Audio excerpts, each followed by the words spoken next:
Updates at pinakahuling mga usapin sa mundo ng palakasan. Atin ang pakinggan dito sa Ang Pilipinas Ngayon. Magandang araw. Narito na po ang Sports Balita. Balitang PBA muna tayo.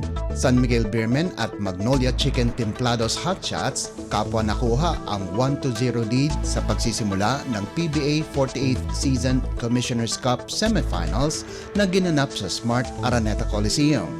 Ang recaps ng mga laro mula kay Aaron Bayato ng RP2 Sports. 1-0 advantage ang kapwa na ibaon ng San Miguel Beermen at Magnolia Chicken Templados Hot Shots sa naging panimula ng PBA 48th Season Commissioner's Cup Semifinals kagabi sa Araneta Coliseum. Na-overcome ng Beermen ang Never Say Die rally ng Barangay Ginebra para makuha ang Game 1, 92-90 sa pangunguna ni CJ Peras na nagtala ng 26 puntos, 5 rebounds at 3 na assists. Nanaig naman ang top-seeded na Hot Shots kontra sa Phoenix Super LPG Fuel Masters. The score ng 82-79, naging production ni Magnolia Import na si Tyler Bay na may 23 points, 10 rebounds at 2 assists. Sa Biyernes tatanghalin ang Game 2 ng Best of 5 semifinals na idadaos sa Mall of Asia Arena sa lungsod ng Pasay. Mula sa RP2 Sports, Aaron Bayato nag-uulat para sa Radyo Pilipinas. Updates at pinakahuling mga usapin sa mundo ng palakasan. Atin ang pakinggan dito sa Ang Pilipinas Ngayon. Pinagtibay ng Rain or Shine ang kanilang koponan kung saan pinapirma ng extension ang mga kontrata ng mga bata at talentadong manlalaro na sina Santi Santillon at Anton Asistio.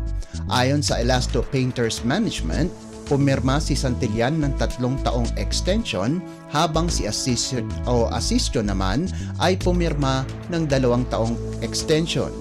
Ang pagpirma ng kontrata ay kasunod ng magandang performance ng koponan sa Commissioner's Cup ng PBA kung saan umabot sila ng quarterfinals sa pamamagitan ng 6 na sunod-sunod na panalo pagkatapos ang malamyang 0-5 na panimula sa elimination round bago sila patalsikin ng San Miguel Beermen. Nag-average si Santillan ng 11.8 points, 4.8 rebounds at 1.3 steals para sa Rain or Shine itong komperensya. Nag-average lamang si Asistio ng 2.7 points, subalit nananatili pa ring isa siya sa mga inaasahan ng Elasto Painters off the bench, lalong-lalo na pagdating sa 3-point range. Updates at pinakahuling mga usapin sa mundo ng palakasan. Atin ang pakinggan dito sa Ang Pilipinas Ngayon. Nanguna na naman para sa Strong Group Athletics si UAAP Season 86 Most Valuable Player Kevin Kiambao sa kanilang pinakahuling panalo sa 3rd Dubai International Basketball Championship na kasalukuyang ginaganap sa Al Nassr sa Dubai, United Arab Emirates. Nakagawa ng 20 puntos, 4 na rebounds at 1 steal ang 6'6" De La Salle University star sa panalo ng Team Pilipinas laban sa Beirut Club 95-73.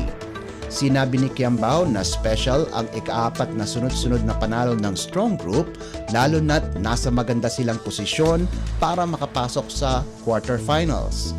Pinaramdam kaagad ng Strong Group ang kanilang presensya sa simula ng laban kung saan nakapagtala ito ng 15-5 run mula sa mga score ni na Dwight Howard, Kiambao at Allen Liwag, pati na rin ang 3 free throws ni Jordan Heading.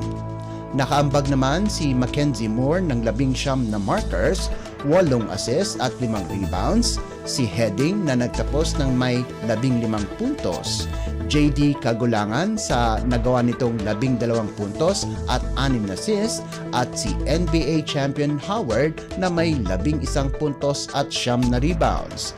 Subalit umalis si Kagulangan sa laro pagkatapos magtamo ng leg injury. Buti na lamang at andyan si Kiambao na ngayon ay may averages na 19 na puntos, 4 na rebounds at 2.3 assists sa loob ng 4 na laro para pangunahan ang Strong Group kontra sa kanilang susunod na kalaban na Libya. Updates at pinakahuling mga usapin sa mundo ng palakasan. Atin ang pakinggan dito sa Ang Pilipinas Ngayon. At yan ang pinakahuling balita sa larangan ng palakasan. Para sa Radyo Pilipinas World Service, ito po si Leo Magpayo. Magandang araw. Updates at pinakahuling mga usapin sa mundo ng palakasan. Atin ang pakinggan dito sa Ang Pilipinas Ngayon.